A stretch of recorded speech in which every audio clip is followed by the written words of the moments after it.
Terletak di Magelang, Jawa Tengah, Candi Borobudur adalah simbol megah warisan budaya Indonesia yang memukau dunia. Selain menjadi tempat suci bagi umat Buddha, candi ini juga menjadi destinasi wisata kelas dunia dan pusat perayaan Trisuci Waisak yang mempertemukan umat Buddha dari berbagai penjuru setiap tahunnya. Ditemukan kembali pada tahun 1814, Borobudur kini berdiri kokoh sebagai situs warisan dunia. Namun di balik keindahannya, Borobudur menyimpan segudang misteri yang belum terungkap hingga kini. Apa saja rahasia yang tersembunyi di balik kemegahan candi ini? Simak ceritanya dan temukan fakta-fakta menarik yang mungkin belum pernah kalian dengar sebelumnya. Jangan lupa like, subscribe, dan aktifkan lonceng notifikasi agar tidak ketinggalan kisah-kisah menarik lainnya.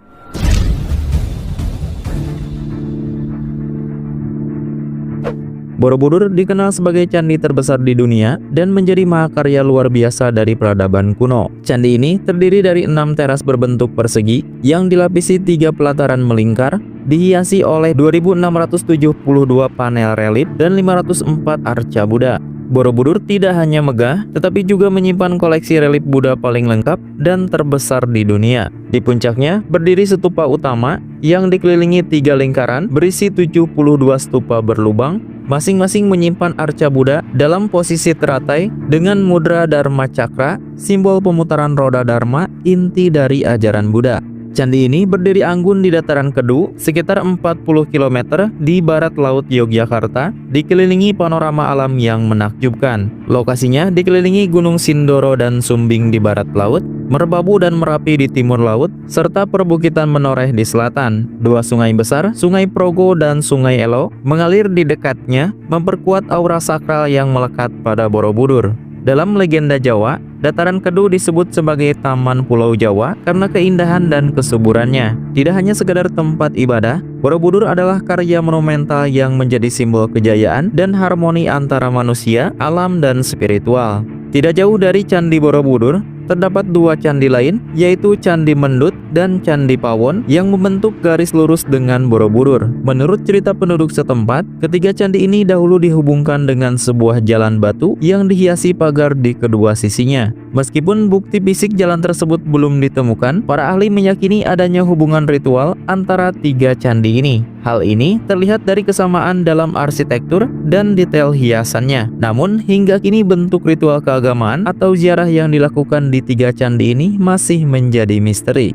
Selain Mendut dan Pawon, kawasan sekitar Borobudur juga menyimpan peninggalan kuno lainnya seperti tembikar berupa periuk dan kendi. Temuan ini mengindikasikan adanya pemukiman yang pernah berdiri di sekitar candi. Benda-benda bersejarah ini kini disimpan di Museum Karma Wibangga Borobudur yang berada di sebelah utara Borobudur dan berdekatan dengan Museum Samudra Raksa.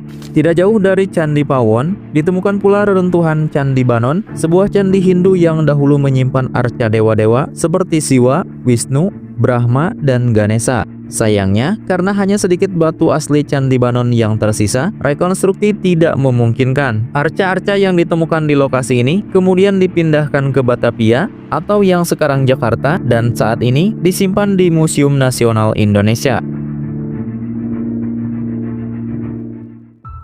Setelah memahami keagungan kawasan sekitar Borobudur, kini kita mendalami keajaiban arsitektur dan filosofi di balik monumen agung ini.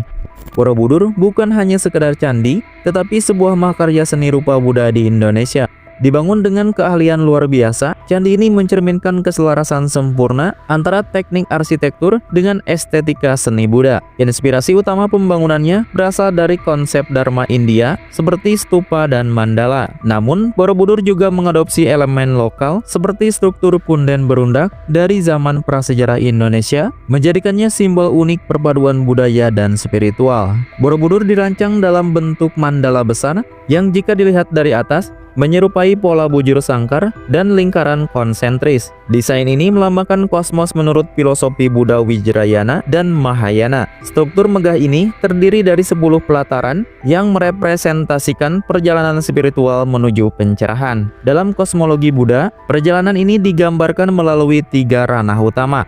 1.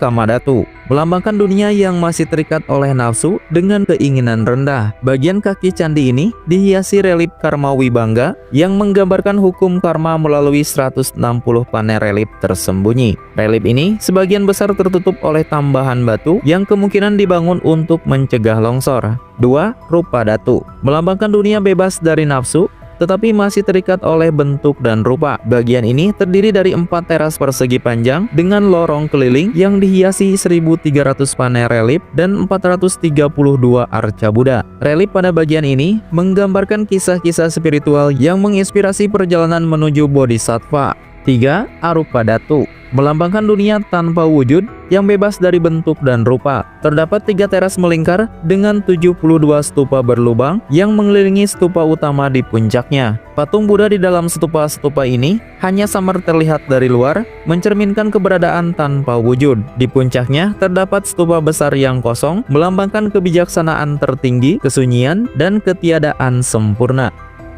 Keunikan Borobudur tidak hanya terletak pada desainnya, tetapi juga teknik konstruksi yang digunakan. Dibangun dari sekitar 55.000 meter kubik batu andesit, monumen ini dirancang dengan menggunakan teknik interlock yang sangat canggih, serupa dengan balok Lego modern. Sistem drainasenya pun dirancang dengan sangat baik, menggunakan lebih dari 100 pancuran berbentuk kepala kala dan makara untuk mencegah genangan air di daerah dengan curah hujan tinggi. Salah satu temuan menarik adalah struktur kaki asli Borobudur yang ditemukan secara tidak sengaja pada tahun 1885. Relief di kaki asli ini menampilkan adegan kehidupan dalam Karma Wibangga, lengkap dengan aksara dan petunjuk pengukirnya. Penambahan peralatan di bagian kaki candi ini masih menjadi misteri hingga kini, tetapi teori utama menyebutkan bahwa fungsinya adalah untuk mencegah longsornya monumen. Borobudur adalah karya nyata manusia dalam menciptakan karya monumental yang tidak hanya indah, tetapi juga syarat dengan makna filosofis. Keberadaan candi ini tidak hanya menjadi kebanggaan bangsa Indonesia, tetapi juga menginspirasi dunia akan keagungan budaya dan harmoni spiritual. Tidak seperti candi-candi lain yang memiliki ruangan pemujaan khusus, Borobudur menawarkan pendekatan unik dalam desainnya. Monumen ini didominasi oleh lorong-lorong panjang yang mengelilingi tingkatan candi. Lorong-lorong ini menjadi tempat umat Buddha melakukan ritual pradaksina, yaitu berjalan searah jarum jam sambil bermeditasi dan merenungkan ajaran Buddha. Desain ini mengacu pada tradisi arsitektur prasejarah Indonesia, yaitu punden berundak, tetapi difungsikan sebagai stupa raksasa untuk menghormati Buddha. Menurut legenda, arsitek Borobudur adalah seorang tokoh bernama Gunadarma. Namun, kisah ini lebih banyak berasal dari cerita rakyat daripada catatan sejarah. Konon, perbukitan menoreh yang membentang di sekitar Borobudur menyerupai tubuh Gunadarma yang sedang berbaring, sebuah metafora yang memperkuat hubungan candi ini dengan alam. Keajaiban desain Borobudur juga mencerminkan ketelitian matematis yang luar biasa. Monumen ini dibangun dengan menggunakan satuan ukur tala, yaitu panjang antara dahi hingga dagu atau jengkal antara ibu jari dan kelingking. Proporsi matematis 4:6:9 ditemukan dalam struktur Borobudur, menunjukkan keselarasan geometris yang juga terlihat pada candi-candi tetangganya seperti Mendut dan Pawon. Keselarasan ini tidak hanya mencerminkan keahlian arsitektur, tetapi juga pengetahuan mendalam tentang kosmologi dan astronomi.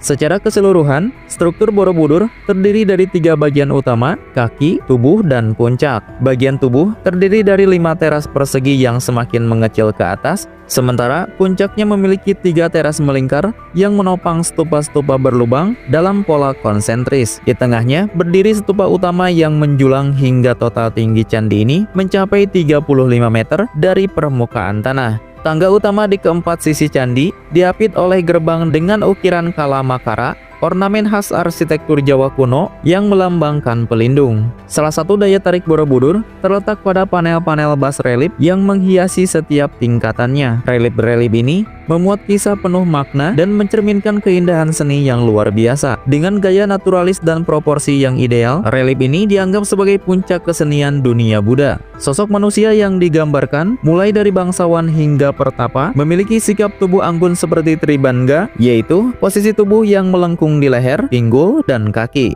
Relip-relip ini juga menjadi jendela ke masa lalu masyarakat Jawa. Dari adegan kehidupan sehari-hari, bentuk bangunan, hingga busana dan perhiasan, semua tergambar dengan detail. Salah satu relip paling terkenal adalah kapal Borobudur yang menggambarkan sebuah kapal bercadik khas Nusantara. Relip ini menjadi bukti kebudayaan bahari masyarakat Jawa kuno, sekaligus menginspirasi pembuatan replika kapal yang berlayar hingga ke Afrika, menunjukkan kejayaan maritim leluhur Nusantara. Borobudur bukan hanya monumen batu, tetapi juga buku sejarah dan spiritual yang mengajarkan nilai-nilai harmoni, kebijaksanaan, dan keterhubungan antara manusia, alam, dan alam semesta. Monumen ini terus menjadi inspirasi bagi generasi masa kini untuk menggali lebih dalam makna hidup dan pencapaian budaya yang luar biasa. Salah satu keunikan Borobudur terletak pada pola relipnya yang dibaca searah jarum jam mengikuti tradisi Mapradaksina. Tradisi ini berarti mengikuti arah timur, simbol awal kehidupan dan pencerahan. Pembacaan relip dimulai dari pintu gerbang timur di setiap tingkat dan berakhir kembali di pintu yang sama, menunjukkan orientasi utama candi ke arah timur. Panel-panel relip ini memuat kisah-kisah yang terbagi ke dalam beberapa bagian utama: Karmawibangga, Lalita Wistara, Jataka, Awadana, serta Gandawyuha. Karmawibangga menggambarkan hukum sebab akibat atau karma. Relip ini terletak di bagian kaki candi, mengingatkan manusia tentang konsekuensi perbuatan mereka. Lalita Wistara berisi kisah kehidupan Buddha Gautama, mulai dari kelahiran hingga mencapai pencerahan. Jataka dan Aswadana mengisahkan kehidupan-kehidupan Buddha di masa lalu dan cerita moral lainnya. Gandawyuha menceritakan perjalanan Sudana mencari kebijaksanaan tertinggi.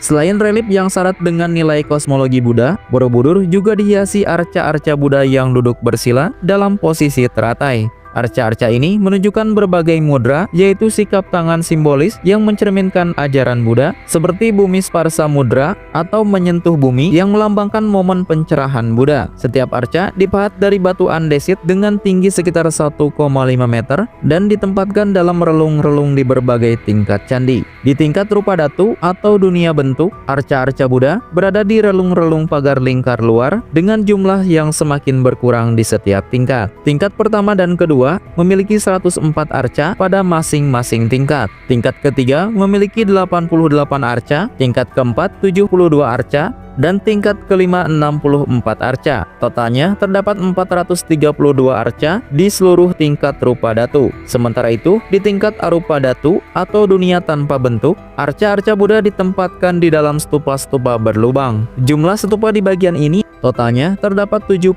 stupa berlubang, masing-masing berisi satu arca Buddha.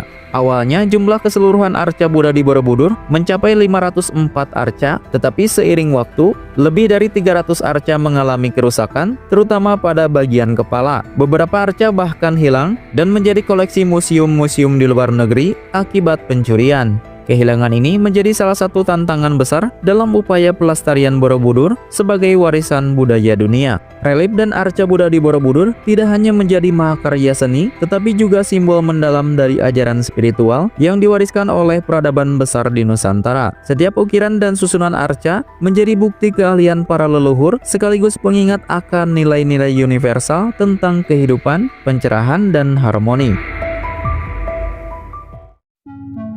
Candi Borobudur berdiri di atas bukit setinggi 265 meter di atas permukaan laut, sekitar 15 meter di atas dasar sebuah danau purba yang kini telah mengering. Pada tahun 1931, Wisnan Otto Jan Neonkam mengajukan teori bahwa Borobudur dirancang sebagai simbol bunga teratai yang mengapung di atas danau sesuai dengan ikonografi Buddha. Namun, teori ini banyak dibantah karena daerah sekitar Borobudur diduga berupa dataran kering saat candi dibangun. Penelitian geografi pada tahun 2000 menemukan bukti stratigrafi, sedimen, dan serbuk sari yang menunjukkan adanya fluktuasi air di danau purba tersebut. Bahkan area di sekitar Borobudur sempat tergenang kembali pada abad ke-13 hingga ke-14, kemungkinan akibat aktivitas vulkanik Gunung Merapi. Hingga kini, misteri danau purba ini menambah daya tarik sejarah Borobudur sebagai simbol peradaban Nusantara yang memukau.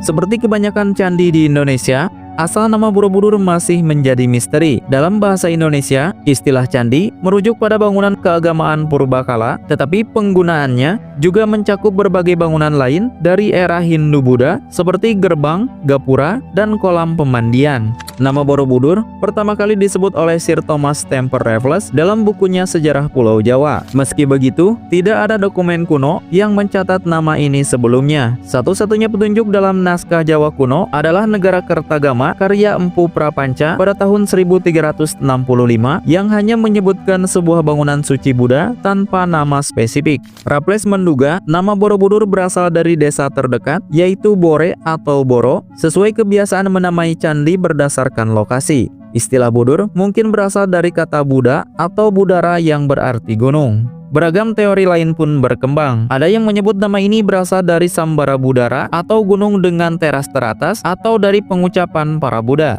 Ada juga pendapat bahwa nama Borobudur berasal dari kata bara yang berarti pihara dan buduru yang berarti tinggi. Para ahli memiliki pandangan berbeda. Purbacaraka menganggap Borobudur berarti biara, namun teori ini dibantah oleh Nicholas Cromb yang menyatakan Borobudur adalah stupa, bukan biara. Menurutnya, biara di sekitar Borobudur mungkin telah hilang karena terbuat dari kayu. Selain itu, sejarah pembangunannya juga penuh teka-teki. Johannes Gisbertus de Gasparis memperkirakan Borobudur didirikan oleh Rakai Panakaran sekitar tahun 770 Masehi dan diselesaikan oleh Wangsa Sailendra pada masa Raja Samaratungga dan Pramudawardhani. Prasasti Karangtengah menyebutkan tanah Sima yang dianugerahkan oleh Sri Kahulunan untuk perawatan Kamulan Bumi Sambara. Kamulan ini diperkirakan sebagai tempat penghormatan leluhur Sailendra yang mungkin merupakan nama asli Borobudur. Meski menjadi salah satu candi terbesar dan paling penting di dunia, Borobudur masih banyak menyimpan misteri. Selain asal namanya yang tidak jelas, hingga kini tidak ditemukan bukti tertulis yang secara langsung menjelaskan siapa yang membangun Borobudur dan apa kegunaannya. Perkiraan waktu pembangunannya didasarkan pada analisis jenis aksara yang terdapat di kaki tertutup Karmawi Bangga. Aksara ini dibandingkan dengan prasasti-prasasti kerajaan dari abad ke-8 hingga ke-9. Para ahli memperkirakan Borobudur dibangun sekitar tahun 800 Masehi. Periode pembangunan ini ditetapkan dengan masa kejayaan Wangsa Sailendra di Jawa Tengah, yakni antara tahun 760 hingga 830 Masehi. Wangsa ini diketahui menguasai kerajaan Medang pada saat itu. Pembangunan Borobudur diperkirakan memakan waktu 75 hingga 100 tahun dan rampung pada masa pemerintahan Raja Samaratungga sekitar tahun 825 Masehi. Terdapat perbedaan pendapat mengenai agama yang dianut raja-raja di Jawa pada masa itu. Wangsa Sailendra dikenal sebagai penganut Buddha Mahayana yang taat. Namun ditemukan prasasti Sejomerto yang mengindikasikan bahwa mereka mungkin awalnya menganut agama Hindu Siwa. Pada periode yang sama, berbagai candi Hindu dan Buddha dibangun di dataran Kedu. Berdasarkan prasasti Canggal tahun 732 Masehi, Raja Sanjaya penganut Siwa memerintahkan pembangunan bangunan suci Siwalingga di perbukitan Gunung Wukir sekitar 10 km sebelah timur Borobudur. Sementara itu, Borobudur diperkirakan selesai sekitar tahun 825 Masehi, lebih awal 25 tahun dibandingkan pembangunan Candi Siwa di Prambanan yang dimulai pada tahun 850 Masehi. Pembangunan candi-candi Buddha termasuk Borobudur dimungkinkan karena adanya toleransi dari Rakai Panakaran, pewaris Wangsa Sanjaya. Ia memberikan izin kepada umat Buddha untuk mendirikan candi. Sebagai bentuk penghormatan, Panakaran bahkan menganugerahkan desa Kalasan kepada komunitas Buddha untuk pemeliharaan Candi Kalasan yang didedikasikan kepada Bodhisatwa Dewi Tara sebagaimana tertulis dalam Prasasti Kalasan tahun 778 Masehi. Hal ini menunjukkan masyarakat Jawa kuno menjunjung tinggi toleransi antar agama. Raja Hindu dapat mendukung pembangunan Candi Buddha dan sebaliknya. Namun beberapa bukti sejarah juga menunjukkan adanya persaingan antara Wangsa Sailendra yang beragama Buddha dan Wangsa Sanjaya yang menganut Hindu Siwa. Pada tahun 856, Wangsa Sanjaya memenangkan pertempuran di perbukitan Ratu Boko yang menandai dominasi mereka. Salah satu bukti persaingan tersebut adalah pembangunan Candi Siwa Prambanan oleh Rakai Pikatan, raja dari Wangsa Sanjaya. Candi ini diyakini dibangun sebagai jawaban atas kemegahan Borobudur milik Wangsa Sailendra. Meskipun demikian, banyak pihak meyakini bahwa toleransi tetap terjalin antara kedua wangsa ini. Bahkan ada indikasi bahwa Wangsa Sailendra turut berkontribusi dalam pembangunan Candi Siwa di Prambanan. Perlu diketahui, Borobudur pernah tersembunyi dan terlupakan selama berabad-abad, terkubur di bawah lapisan tanah serta debu vulkanik. Seiring berjalannya waktu, pepohonan dan semak belukar tumbuh di atasnya, membuat candi ini tampak seperti sebuah bukit alami. Alasan pasti mengapa Borobudur ditinggalkan hingga kini masih menjadi misteri. Tidak ada catatan yang jelas mengenai kapan tepatnya monumen suci ini berhenti menjadi pusat ziarah umat Buddha. Salah satu teori yang banyak didiskusikan adalah pengaruh gejolak alam dan politik yang terjadi di masa itu. Pada masa pemerintahan Raja Empu Sindok antara tahun 928 hingga 1006, ibu kota kerajaan Medang dipindahkan ke Jawa Timur, diduga karena rangkaian letusan gunung berapi. Meski demikian, belum ada bukti kuat yang menghubungkan peristiwa tersebut dengan penelantaran Borobudur. Namun sejumlah sumber menduga candi ini mulai ditinggalkan pada periode itu. Setelahnya, Borobudur benar-benar tenggelam dalam kesunyian sejarah. Candi megah ini hampir terlupakan hingga hanya disebut secara singkat oleh Empu Prapanca dalam Negara Kertagama pada era Majapahit tahun 1365. Selama ratusan tahun, Borobudur menjadi bagian dari mitos lokal dan dianggap membawa kesialan. Babad Tanah Jawi dan Babad Mataram abad ke-18 menggambarkan Borobudur sebagai monumen angker yang membawa malapetaka bagi mereka yang mengunjunginya. Secara ilmiah, ada dugaan bahwa ketika candi ini terbengkalai dan dipenuhi semak belukar, area tersebut menjadi tempat berkembangnya penyakit seperti malaria atau demam berdarah.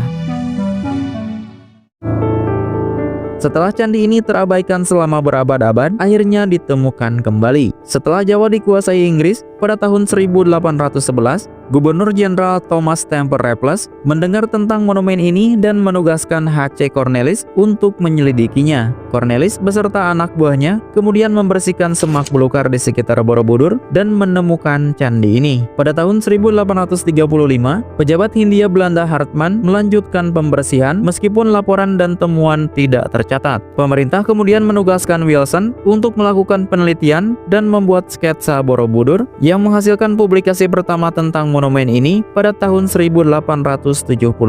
Namun saat itu, Borobudur masih sering dijarah, terutama bagian kepala arca Buddha yang banyak dicuri oleh kolektor dan museum. Pada tahun 1907, pemugaran besar pertama Candi Borobudur dilakukan oleh insinyur Belanda Theodor van Erp. Pemugaran ini selesai pada tahun 1911 dengan anggaran sebesar 82.400 gulden. Sayangnya, proyek ini tidak memperhatikan sistem drainase dan tata air candi, menyebabkan kerusakan pada struktur bangunan dalam 15 tahun setelahnya.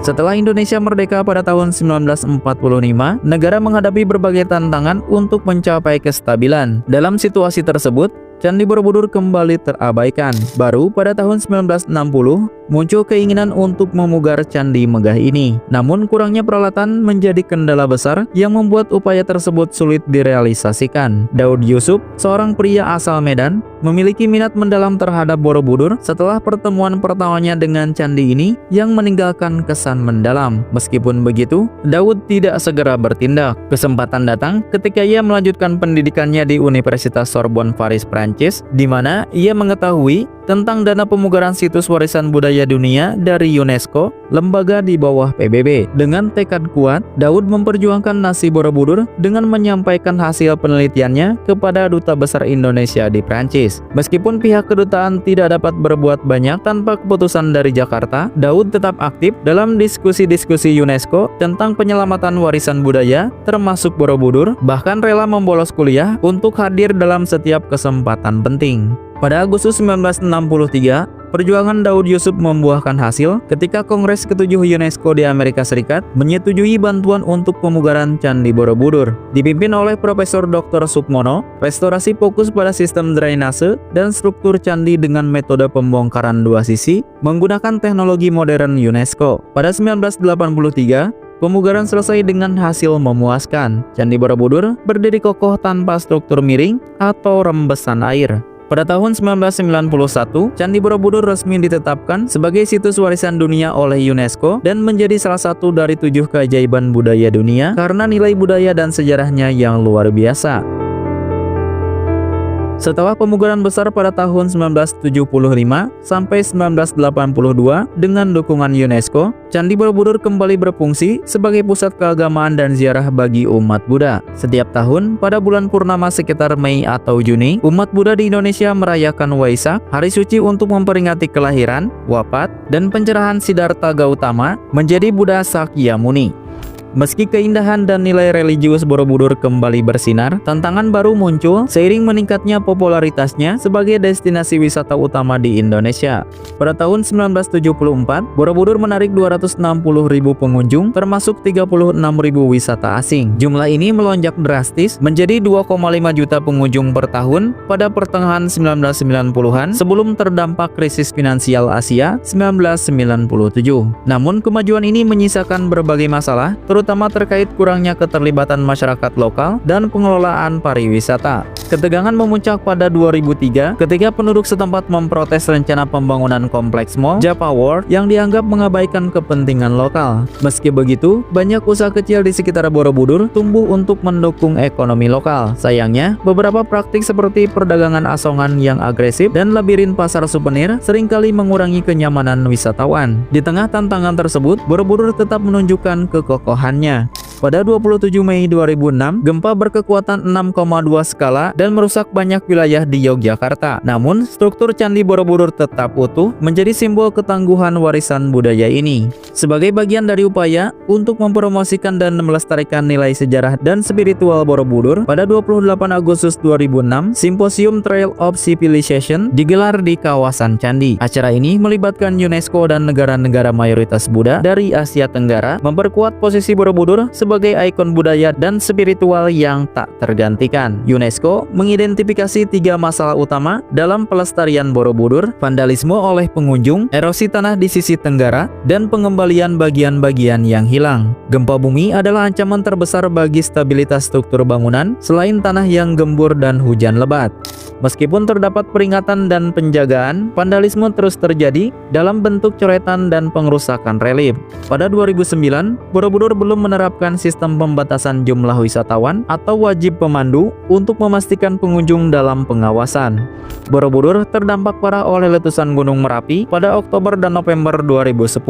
Debu vulkanik setebal 2,5 cm menutupi candi dan merusak tanaman sekitar. Candi ditutup sementara untuk pembersihan dari debu vulkanik yang bersifat asam yang dikhawatirkan dapat merusak batuan. UNESCO mendonasikan dana $3 juta untuk rehabilitasi yang meliputi pembersihan debu, penghijauan kembali, serta penataan drainase yang tersumbat. Restorasi pun selesai pada November 2011, lebih cepat dari perkiraan awal. Pada 11 Februari 2022, pemerintah mengembalikan situs Borobudur bersama Candi Pawon dan Mendut sebagai tempat ibadah bagi umat Buddha, sementara Candi Prambanan bagi umat Hindu. Langkah ini dicapai melalui nota kesepakatan antara pemerintah daerah, kementerian, dan instansi terkait untuk memulihkan fungsi keagamaan candi-candi ini yang sebelumnya difokuskan sebagai objek wisata dan cagar budaya.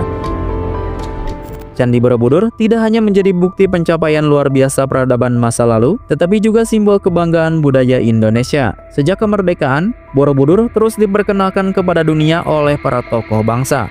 Presiden Soekarno misalnya menjadikan candi ini sebagai tujuan utama untuk tamu-tamu negara, memperlihatkan kekayaan budaya Indonesia. Pada masa pemerintahan Presiden Soeharto, proyek pembugaran besar-besaran dilakukan dengan bantuan UNESCO, semakin menegaskan status Borobudur sebagai warisan budaya dunia. Selain di tanah air, pesona Borobudur juga diapresiasi secara global. Artefak dan replika candi ini dipamerkan di museum-museum bergengsi dunia seperti British Museum di London, Museum Louvre di Paris, Tropen Museum di Amsterdam, hingga Museum Nasional Bangkok. Keberadaan replika ini membuktikan perhatian besar dunia terhadap peradaban Buddha Jawa yang luar biasa dan unik. Candi Borobudur adalah saksi sejarah, inspirasi budaya, dan simbol identitas nasional yang wajib kita jaga bersama. Jangan lewatkan kesempatan untuk mengunjungi langsung keindahan Borobudur dan merasakan kebesaran sejarah bangsa. Mari kita lestarikan kebudayaan ini dengan terus mengenalnya lebih dalam dan memperkenalkannya ke seluruh dunia.